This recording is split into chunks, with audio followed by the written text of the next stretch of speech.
영접하는 자에게 어떤 은혜와 복과 특권을 주시는가, 그것을 살펴보려고 합니다.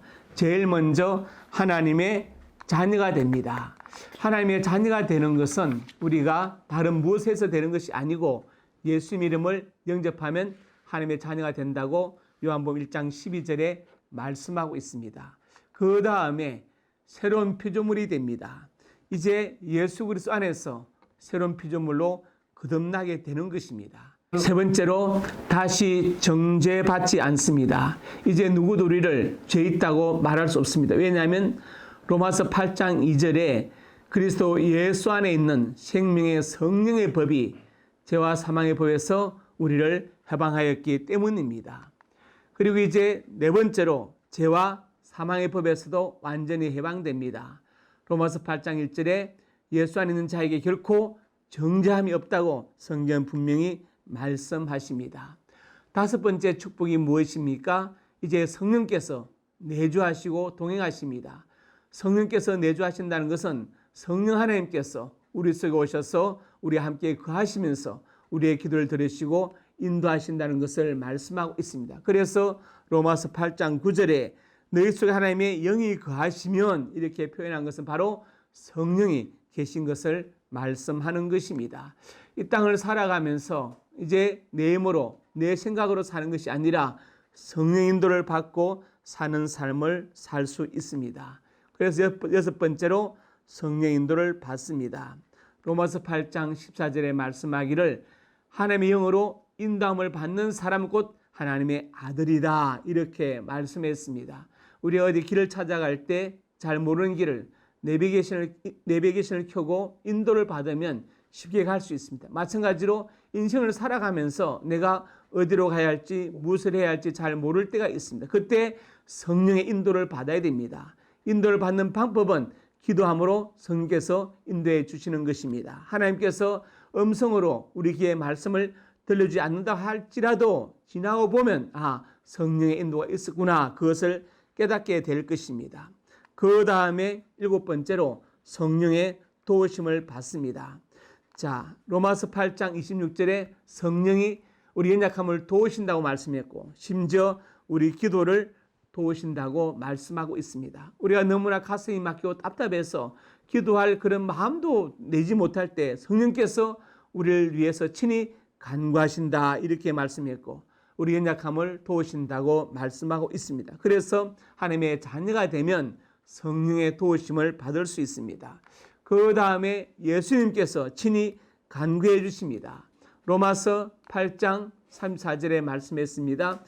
우리를 위하여 간구하시는 자신이라, 바로 그분이 그리스도 예수라고 말씀하고 있습니다. 그리고 중요한 것이 무엇입니까? 영육간의 풍성한 생명을 얻는 것입니다.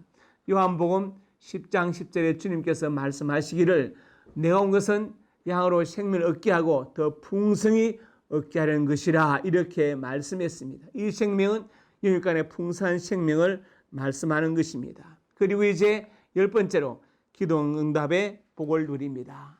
우리가 연약한 것을 하나님 아시고 기도하라고 말씀하시고 기도하면 응답하시겠다는 약속을 하셨습니다. 그래서 이사야서 65장 24절에 그들이 부르기 전에 내가 응답하겠고 그들이 말을 마치기 전에 내가 들을 것이다, 이렇게 말씀했습니다.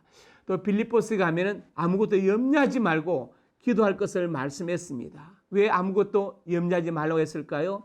모든 것이 다 염려거리가 될 수 있기 때문에 아무 것이라고 표현한 것입니다. 예를 들어서 중요한 염려할 것 서너 가지가 있다면 이것저것을 염려하지 말라고 했을 텐데 모든 것이 다 염려거리가 될 수 있습니다. 그리고 그때는 기도하라고 성경은 말씀했습니다. 우리가 운전을 못할 때는 대리운전사를 부르면 됩니다. 그러나 염려만으로는 해결되지 않지요. 그래서 대리 염려사가 없는 것입니다.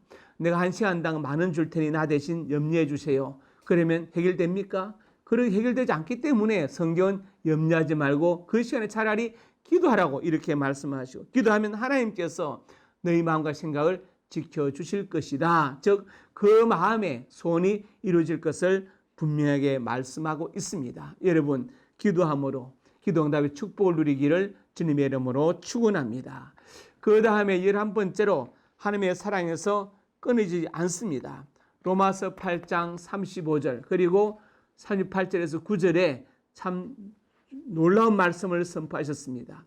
누가 우리를 그리스도의 사랑에서 끊으리요?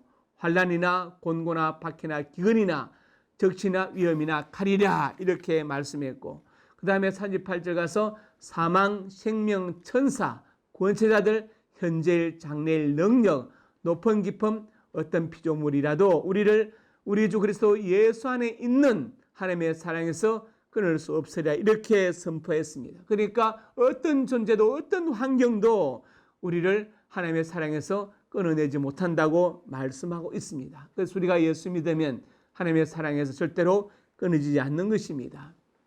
집 나간 탕자가 집으로 돌아왔습니다. 누가 먼저 발견했습니까? 아버지가 먼저 발견했습니다. 어떻게 먼저 발견했나요? 아버지가 먼저 보았습니다. 왜 먼저 보았습니까?